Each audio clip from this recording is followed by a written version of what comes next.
Bueno, pues buenos días otra vez. Hoy vamos a dar una clase de economía romana. Qué aburrido, ¿no? La economía del Imperio Romano. Pues ya veréis que no. Vamos a ver cómo vivía esta gente y de dónde sacaba, pues todo lo que necesitaba y cómo lo producía y todo esto. Mirad, empezamos por la agricultura. Siempre cuando vemos economía, ya lo sabéis, primero la agricultura, luego la artesanía o la industria cuando la tengan y después el comercio, ¿no? A ver, la agricultura de los romanos se basaba en algo que nos resulta a nosotros muy familiar, lo que se conoce como la trilogía mediterránea, que ya lo habréis visto en el colegio un montón de veces. ¿Qué es la trilogía mediterránea? Pues son tres cosas que se dan en el clima mediterráneo: el trigo, la vid y el olivo. ¿Para qué sirve el trigo y ya por extensión el resto de los cereales? Para hacer pan, fundamentalmente, harina, masas, todo este tipo de cosas. La vid sobre todo para hacer vino. El vino ahora es una cosa pues, que se toma con la comida o que se toma un poco cuando la gente pues, sale por ahí, pero en aquel momento era una parte importante de la alimentación porque daba muchas calorías, era normal tomar el vino. Los romanos normalmente lo mezclaban con agua, también con miel y con cosas de estas, ¿no?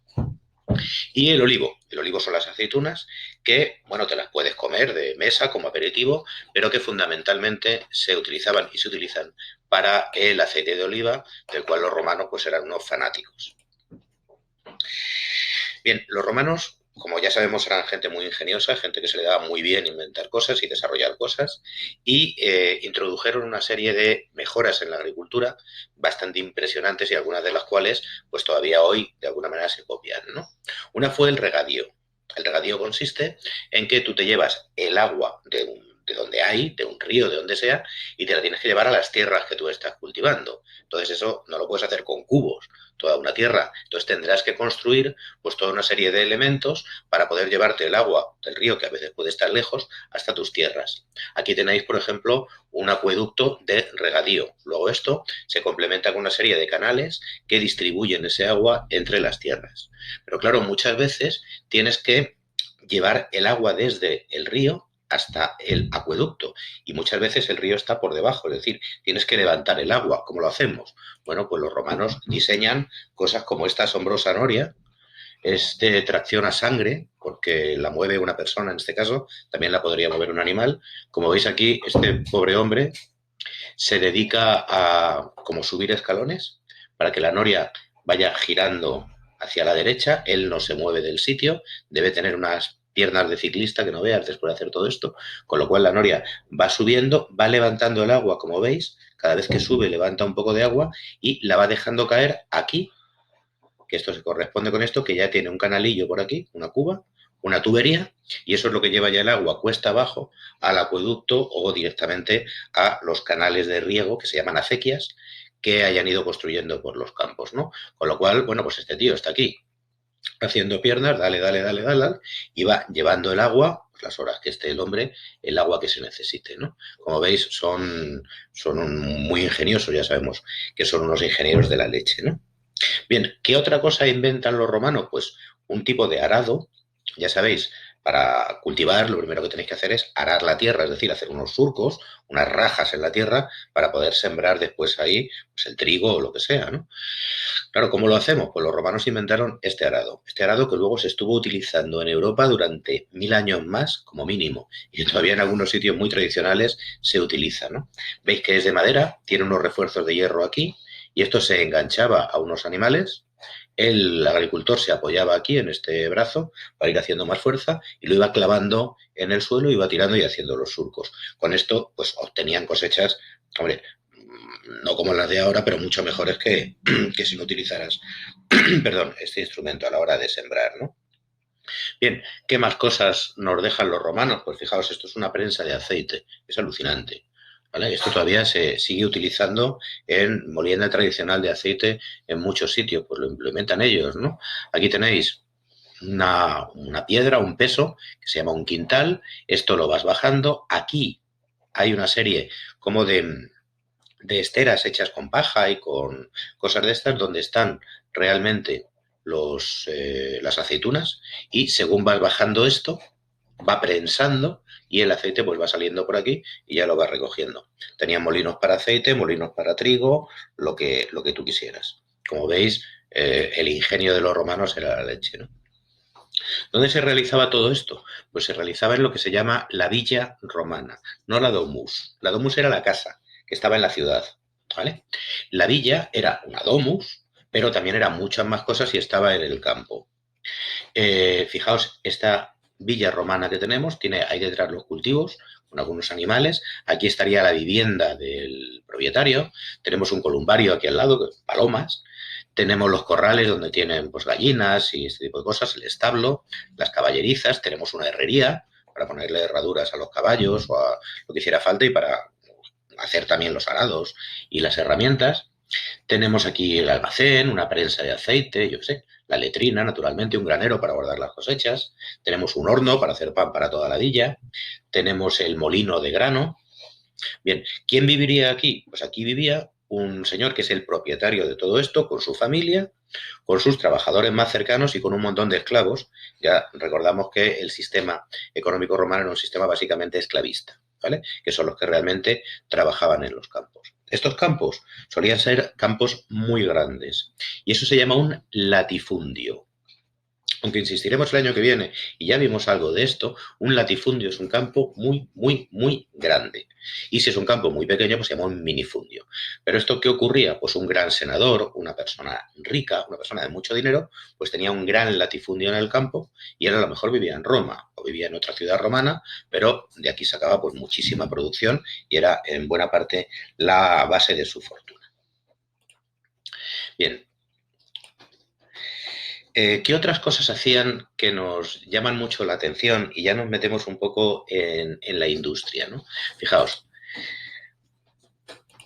la industria de las salazones era también muy importante. Esto es una mezcla de pesca, en este caso, e industria. Las salazones consistían en conservar pescado en sal y en otros productos, fundamentalmente sal, para su consumo. Recordad, no había frigoríficos, con lo cual conservar la comida y, entre otras cosas, el pescado era imprescindible, ¿no? Por ello los romanos desarrollaron muchísimo la técnica de las salazones. Aquí tenéis una factoría de salazón y nosotros aquí en Cádiz tenemos en Bailo Claudia, las tenemos, esta en concreto está en Almuñécar, pero era mejor foto, y aquí veis una serie de piscinas, pues donde se metía el pescado, aquí, debía oler muerte y se sometían a diferentes procesos para conservarlos y luego ya se comercializaban, ¿no? Ya que estamos con los salazones, pues os voy a contar una cosa. Uno de los productos relacionados con los salazones era este de aquí, el garum. Aquí está escrito, garum. El garum era una especie de salsa que se hacía dejando fermentar restos de pescado durante un tiempo, ¿no? Entonces tú cogías una vasija muy grande y echabas ahí pues cabezas y tripas de boquerones, de sardinas, de lo que tuvieras, ¿eh? Y estoy diciendo cabezas y tripas, y todo allí metido, ¿no? Luego le echabas unas especias y lo dejabas fermentar durante un tiempo tapadito. Entonces, claro, allí te salía una especie de cosa que debía dar bastante asco en un principio, ¿no? Una vez que había fermentado todo esto con las especias, con la sal, con todo ello, se filtraba. Las primeras gotas que salían eran carísimas. Era lo que se llamaba, bueno, el garum más exclusivo, que inmediatamente se mandaba para la gente más rica. Se vendían unos botellitos muy pequeños, ¿no? Esto se usaba para echárselo a las salsas, a los guisos, como una especie de salsa concentrada de pescado y estas cosas, ¿no? Os digo que resulta bastante curioso, bastante alucinante, porque de los sitios donde más se producía y mejor se producía el garum en todo el Imperio Romano era aquí, en toda la zona de Cádiz. Y bueno, pues concretamente la Universidad de Cádiz hizo una investigación muy gorda, se fueron a Pompeya, que ya sabéis que aquí quedaron muchas cosas preservadas, han mirado también por aquí, dentro de las vasijas donde se hacía. Bueno, el hecho es que han dado con la fórmula original del garum y ahora mismo, pues fijaos, están incluso, lo han reproducido y ahora pues te puedes comprar una botellita de la salsa que se tomaban los romanos hace 2000 años, lo cual es bastante alucinante, ¿no? Hay cocineros de esto de la leche que lo están utilizando ya en sus platos y todo eso, ¿no? Es carillo, pero la verdad es que es alucinante como sabe, ¿no? Bien, seguimos un poco ya con la artesanía y con la industria. Los romanos tenían un montón, aparte de esta industria de los salazones, de pequeños talleres donde hacían pues, cerámicas, donde hacían de todo, pero destacaban también por las grandes, no le podemos llamar fábricas porque realmente no tenían máquinas, pero por los grandísimos talleres como por ejemplo los astilleros. Los romanos construían barcos muy buenos, tanto de guerra como de comercio, luego lo veremos, y eso lo construían en grandes instalaciones donde trabajaba muchísima gente, muchos de ellos esclavos y otros pues no. O, por ejemplo, la cerámica. Talleres de cerámica, desde talleres muy pequeños, familiares, digamos, hasta talleres muy grandes, donde se hacían pues todo tipo de jarrones, de platos, de vasos, algo que os voy a enseñar ahora, que era fundamental, de cuencos, de todo. Para gente rica, en plan arte, decorados, lo veremos cuando veamos la cerámica romana en el arte, y para el uso diario también, pues igual que vosotros tenéis platos y cacerolas y pucheros en casa, ¿no? Dentro de todo esto de la cerámica hay un sector muy importante que era el de las ánforas. Los romanos desarrollaron, ya existían algunos pueblos de antigüedad, pero los romanos lo llevaron ya a su máxima expresión, lo que se llaman las ánforas. ¿Qué es esto? ¿Para qué servía esto? Pues fundamentalmente servían para transportar mercancías. Hay miles, no, millones de ánforas se construyeron y muchas de ellas además eran desechables. Es decir, tú llevabas una ánfora con aceite, por ejemplo, desde aquí hasta Roma y una vez allí el ánfora se vaciaba y muchas de ellas se rompían, se descartaban, incluso había una montaña en Roma, el monte Testaccio se llama, si no recuerdo mal, que estaba compuesto de trozos de ánforas que luego se fue cubriendo con tierra y con hierba y cosas de estas, ¿no? Las ánforas romanas que serían pues el envase de la época, el tetrabric de la época, ¿no? Hecho de barro. Bien, fijaos, artesanía, industrias, desde pequeños talleres hasta grandes cosas como los astilleros y naturalmente tenemos que hablar también de la minería. El Imperio Romano no podía subsistir sin metales. Oro y plata, naturalmente, pero también hierro, por ejemplo, ¿no? Y plomo. De hecho, hacían las tuberías las hacían de plomo. Así les fue. Fijaos, esta es una imagen de la minería romana. Minas había por todas partes. Las condiciones de trabajo en las minas, pues os podéis imaginar que eran terribles. Normalmente eran esclavos los que hacían ese trabajo y aquí podéis ver pues, un capataz con un casco mientras los romanos pues, están trabajando en la mina. Realmente la esperanza de vida cuando te tocaba trabajar en una mina era bastante pequeña, pero era la base o una de las bases económicas del imperio. Y aquí tenéis un ejemplo alucinante que está en España, que me gustaría que investigarais un poquito. Estos son las médulas. Esto era una mina de oro en la que los romanos utilizaron una técnica alucinante que se llama ruina montium, es decir, destrucción de la montaña. Esto eran montañas y lo que hicieron fue excavar unos túneles que cruzaban la montaña de lado a lado y luego meter agua a presión de manera que el agua iba desmontando la montaña, la iba deshaciendo y luego abajo ese agua ya la cribaban, la filtraban y sacaban el oro que contuviera, ¿no? Entonces, fijaos, es cargarse, esto ahora diríamos que es un atentado ecológico, pues lo fue, pero es un atentado ecológico de hace 2000 años y la verdad es que ha quedado un paisaje precioso. Si alguien quiere investigar, mirad dónde están las médulas, ahí lo tenéis escrito, es alucinante, se puede visitar. Bien, hemos visto un poco la agricultura, la artesanía, lo tenéis todo en el libro, la minería, ahora vemos el comercio. El Imperio Romano no se sustenta sin comercio, fijaos. Estas serían las principales rutas comerciales romanas. Si os dais cuenta, prácticamente todas las rutas acaban en Roma. ¿Os acordáis lo que os dije de todos los caminos acaban en Roma? Pues todas las rutas también, ¿no? Esto no quiere decir que no hubiera comercio entre otras ciudades, ¿no? Pero fijaos, por ejemplo, de aquí, de Britania, que es la actual Inglaterra, mirad que se fueron lejos.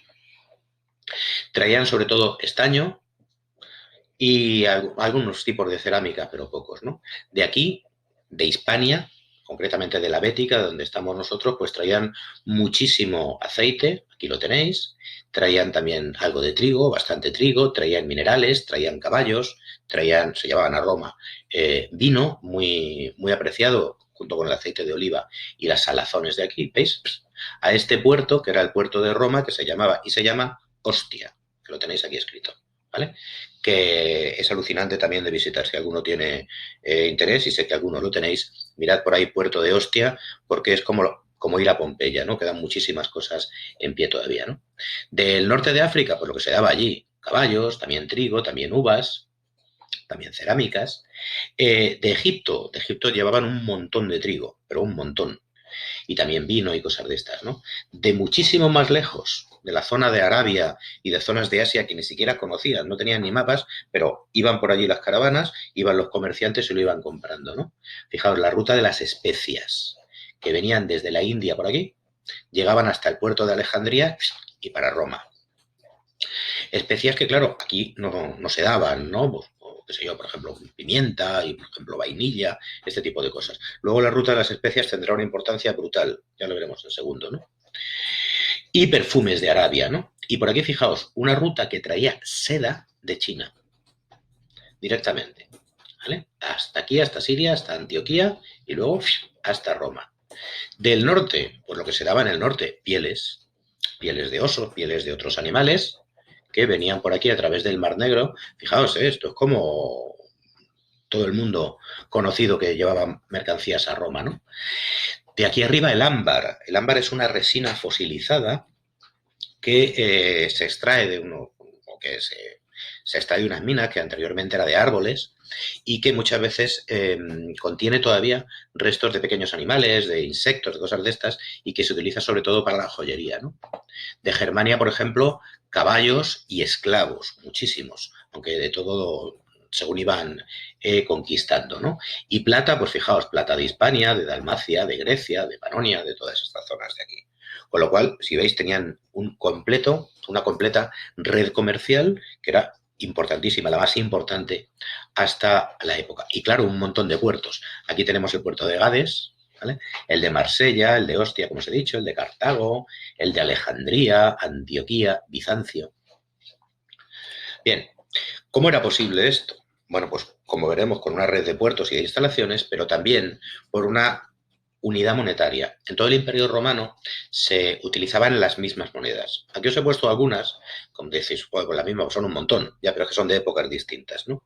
¿Cuáles eran las más importantes? Pues mirad, el sestercio, que lo tenéis aquí, que era la moneda un poco habitual. Ya más importante de plata, el denario. De la palabra denario viene nuestra palabra dinero, fijaos. Y luego ya, si eras rico, rico y pagabas las cosas en oro, pues tenías aquí el áureo, el sólido, incluso el as de oro. Estas monedas hay muchísimas de ellas, incluso las podéis comprar en eBay y estas cosas. Un sestercio me parece que por unos 100 y pico euros lo tienes.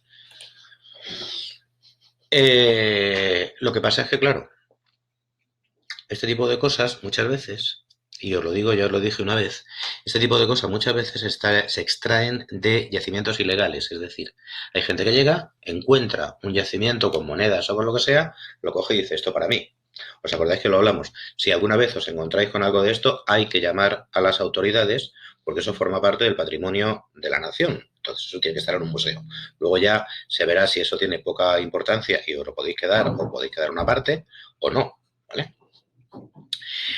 Mirad, hemos hablado de la red marítima. Mirad la red de calzadas romanas. Ya lo vimos cuando vimos las calzadas, pero fijaos qué barbaridad. Todas las vías, las tenéis aquí, las vías terrestres, que al final convergen en Roma, pero que también incluían comunicaciones entre otras ciudades, ¿no? Lo que pasa es que, claro, por las calzadas romanas se llevaban pocas mercancías. Si se podía, se llevaba mejor en barco, que es más rápido, que es más seguro y que sale más rentable, porque por las calzadas era mucho más lenta. De todas maneras, también había mucho comercio por las calzadas y movimiento de los ejércitos y todo este tipo de cosas, ¿no? Claro, para todo esto hacían falta una serie de infraestructuras. Las de las calzadas ya las enseñé, ¿no? Pero me ha parecido curioso que veáis un poco también los puertos. Aquí tenemos la estructura de un puerto romano y un faro. Nos quedan todavía bastantes faros romanos. Investigad algunos si queréis. ¿Vale? Aquí tenéis un tipo de faro romano que lo que haría sería, pues como el nuestro de la caleta, orientar a los barcos para decirles por la noche, mira, el puerto está aquí, acércate y acércate por este lado o acércate por este otro, ¿no? Y claro, ¿cómo se descargaban las mercancías, por ejemplo, en un puerto? Pues aquí tenéis otro de los asombros de los romanos. Esto es una grúa como las que se utilizan en el puerto de Cádiz para levantar los contenedores y ponerlos en otro sitio. Pues llegaban los barcos, se acercaban aquí y aquí había una grúa con un señor, evidentemente, que está dando vueltas aquí, andando, ¿vale? O varios señores, depende del tamaño de la grúa, o un animal, y según le dan la vuelta aquí, pues la grúa va subiendo y sube este peso. Fijaos que tienen incluso un sistema para enganchar los pesos, que es muy curioso, porque es como una X y cuando tú tiras se cierra así, ¿vale? Esto se utiliza todavía hoy en día en las grúas para levantar grandes pesos. Bien, aquí tenéis un par de ejemplos de barcos mercantes romanos, los que llevaban las mercancías por el Mediterráneo, por algún otro mar, por todo el imperio, ¿no? Este en concreto, os he puesto el dibujito porque se ve claramente que lleva un cargamento de ánforas. Puede llevar tranquilamente vino o aceite, que es lo más habitual. Eh, Muy a menudo se encuentran barcos hundidos todavía en el Mediterráneo, muchos de los cuales contienen este tipo de ánforas. Y algunas todavía están selladas, es decir, todavía tienen en su interior lo que contuvieron hace 2000 años. Y aquí tenéis una maqueta donde se ve bastante bien, un par de velas, una en la proa y una vela cuadrada aquí, y unos cuantos marineros y a la tirar millas. ¿Y luego dónde se vendían estos productos? Bueno, los romanos tenían tiendas. Esta imagen, pues es una imagen de un sitio de tiendas, de ir a comprar, ¿no? Entonces, fijaos, en los bajos del edificio, pues un poco como ahora, tenéis estas pequeñas tiendas con su toldito y todo, donde están comprando pues un poquito de todo, ¿no? ¿Cómo sabemos todo esto? Pues aparte por descripciones de la época y todo eso, pues os he puesto un par de imágenes de una tienda romana. Estas tiendas, esta tienda en concreto está en la ciudad de Pompeya. Recordad que como a Pompeya le cayó encima todo lo del volcán, pues se quedó todo prácticamente intacto, ¿no? Estas tiendas se llamaban tabernae, tabernae, y de ahí viene nuestra palabra taberna. Lo que pasa es que nosotros taberna lo utilizamos solo para un bar y en aquel momento lo utilizaban para muchas cosas más, ¿no? Esto sería la fachada, la entrada, aquí los carteles, un poco con lo que tienes y con lo que vendes y estas cosas, y este sería el interior. Esto es una tienda de vinos en concreto, de Pompeya. Esta imagen de abajo es real, ¿eh? Y aquí estarían las ánforas con los tipos de vinos, entonces la gente llegaría y diría, pues lléname esto, dame lo que sea, de tal vino, de diferentes precios y cosas de estas, ¿no? Entonces, los romanos pues tenían también sus tiendas habituales, ¿no? Bien, yo creo que con esto, y siguiendo un poquito el libro, os hacéis una idea bastante importante de lo que hay. Antes de terminar, dos avisos. Uno de ellos, en la clase anterior hay un error que tiene que ver con dos emperadores y su sitio de nacimiento. Y el otro aviso, supongo que ya lo habéis visto, ya están las recuperaciones. Hasta luego.